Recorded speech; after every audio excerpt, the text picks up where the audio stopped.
ભક્ત ગોરા તું ભાર. આ તો મારા હરિનું નામ છે. હરિ કોઈના માટે વિઠ્ઠલ છે તો કોઈના માટે કૃષ્ણ. હરિ સર્વસ્વ છે. હજારો નામ છે એના, પણ છે તો એકનો એક જ ને, મારો વિઠ્ઠલ, મારો કૃષ્ણ, મારો ગોપાલ. હરે કૃષ્ણ હરે કૃષ્ણ. સુંદર, અતિ સુંદર, અદ્ભુત. અદ્ભુત. પોતે જ પોતાની ગાયકીના વખાણ કરે છે. આને આત્મશ્લાઘા કહેવાય. ના ના, હું મારી ગાયકીના ક્યાં વખાણ કરું છું? હું ક્યાં ગવાયો છું? હું તો વખાણ કરું છું આ અદ્ભુત ભજનના. કેટલા સુંદર શબ્દો છે આના. અવાજ પણ શબ્દો સાથે ભળીને સંગીત બની જાય છે. આ ભજન હારે મારો ખૂબ જૂનો સંબંધ છે. નાનપણમાં બાપાએ મને એકવાર સંભળાવ્યું હતું. એમને ક્યાંકથી સાંભળ્યું હતું, ત્યારે એમના મનમાં વસી ગયું હતું. પણ છે જેવું કાનમાંથી જઈને હૃદયમાં વસે ને, એવું આ સુંદર ભજન. અભંગ. અભંગ કહેવાય એને, ભજન નહીં.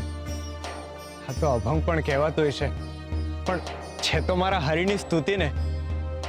જેમ હરિને વિઠ્ઠલ કહેવાય, કૃષ્ણ કહેવાય, એમ ભજનને અભંગ કહેવાતું હશે. જે કહેવાય પણ મનને તૃપ્ત કરે છે એવા શબ્દોને આ સંગીત છે. બાપાએ જે દીથી ગાયું છે ને, એ દીથી મારા મનમાં કોતરાઈ ગયું છે.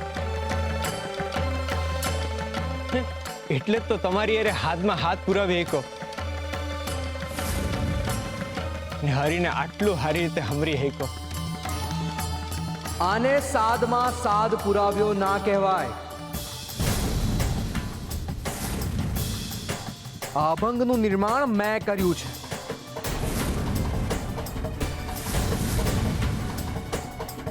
અને એ ગાયને તું મને ખલેલ પહોંચાડી રહ્યો છે. આને સાદમાં વિક્ષેપ પાડ્યો કહેવાય.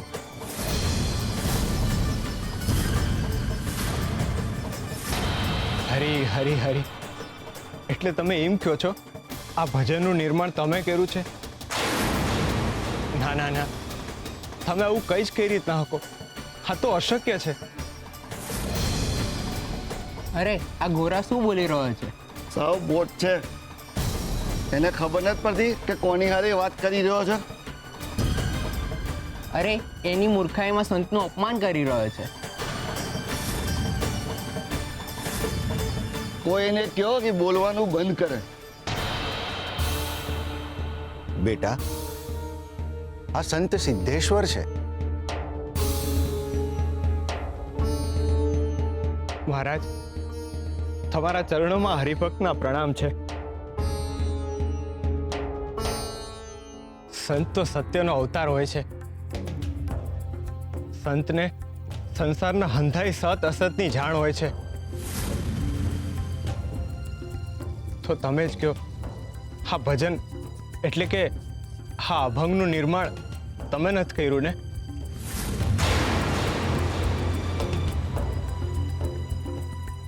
મહાપુરુષ, હા ભજનનું નિર્માણ તમે નથી કર્યું એ વાત સત્ય છે. તો કોણે કર્યું છે? તે કર્યું છે? ના ના, મારું એવું ગજુ ક્યાં મહારાજ. આ દુનિયામાં કાંઈ પણ થાય ને, એ હંધાઈનો કરતા હરતા એક જ છે.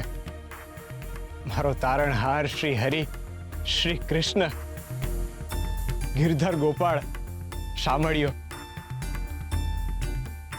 હા હોઠે એના દીધેલા, શબ્દો એના દીધેલા ને સૂરે એના દીધેલા છે.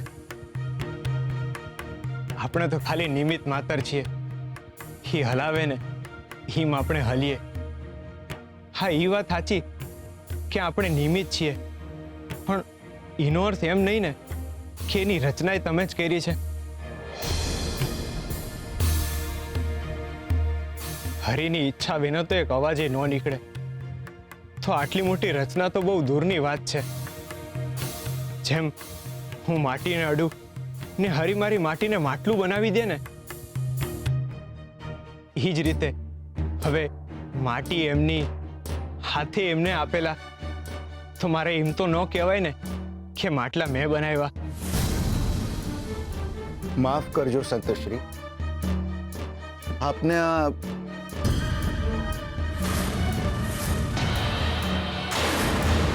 માટીવાળા પગ, મેલું ધોતિયું અને મેલો ઝબ્બો, શરીર મેલું પણ મન ચોખ્ખું. શરીરે માટી પણ મન મોતી જેવું છે. લાગે છે તું જ છે ભગત ગોરા કુંભાર. પણ તમને મારું નામ કેવી રીતના ખબર? તમને કોણ ના ઓળખે? તમારા મહારાજ સવારથી તમારા વખાણ અને તમારા ગુણગાન ગાઈ રહ્યા છે. એમના શબ્દમાં ફક્ત ગોરાના નામનો જ ઉચ્ચાર હતો. અમારા ગોરા ભગત આમ ને અમારા ગોરા ભગત તેમ. સવારથી તમારા વિશે વાત સાંભળું છું, એટલે સામે આવો તો ઓળખી જ જાઉં ને. વાહ, અતિશુ મહારાજ, મને મારો યોગ્ય ઉમેદવાર મળી ગયો છે. ઉમેદવાર? હા ગોરા, સંત શ્રી સિદ્ધેશ્વરી લખી રહ્યા છે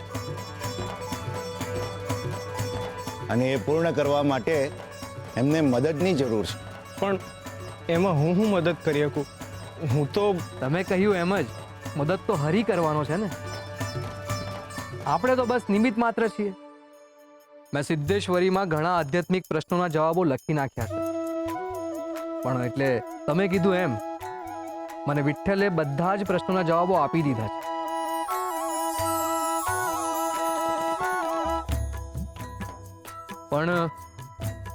પણ હું એક પ્રશ્નનો જવાબ હજી સુધી મને કોઈ શાસ્ત્રમાંથી નથી મળી રહ્યો, અને વિઠ્ઠલ પણ મને કંઈ સુજાડી નથી રહ્યા. કદાચ એ મને નિમિત્ત બનાવવા નથી માંગતા, અને એટલે જ આ પ્રશ્નના જવાબ માટે હું તમારી મદદ માંગુ છું. અને આ પ્રશ્નનો ઉકેલ લાવવા માટે હું તમારી સાથે શાસ્ત્રાર્થ કરવા માંગુ છું.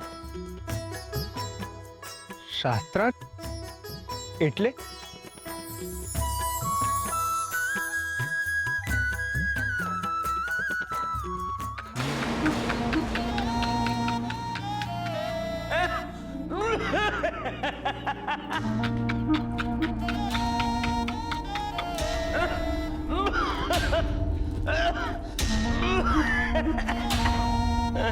હું સાચું જ કહું છું, સંત સિદ્ધેશ્વર ગોરા સાથે શાસ્ત્રાર્થ કરવા માંગે છે.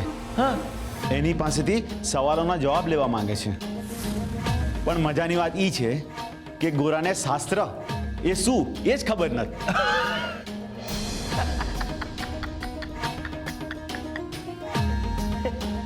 ક્યાંથી ખબર હોય? એ મૂર્ખ છે. અરે વાંદરાને શું ખબર હોય આદુના સ્વાદની? હરી હરી કરતા કઈ ગીતા જ્ઞાન ના આવી જાય? એ માટીમાં રમનારો એ શાસ્ત્રોની ચર્ચા શું કરી શકે?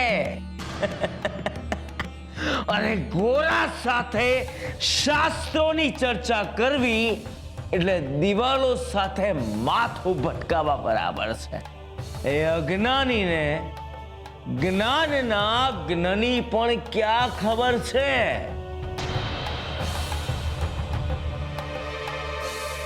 હું અહીંયા વામકુક્ષી કરવા આવ્યો અને એને એક સંતનું સ્વાગત પણ કરી નાખ્યું, એ પણ મારા વગર.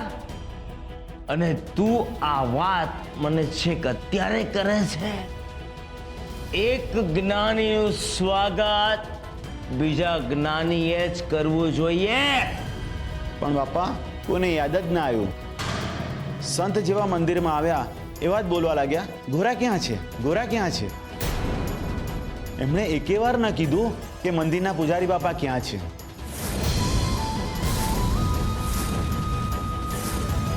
એટલે જ પછી મહારાજે ગોરાને બોલાવ્યો. મહારાજ પણ અમુક વાર ભૂલો કરે છે.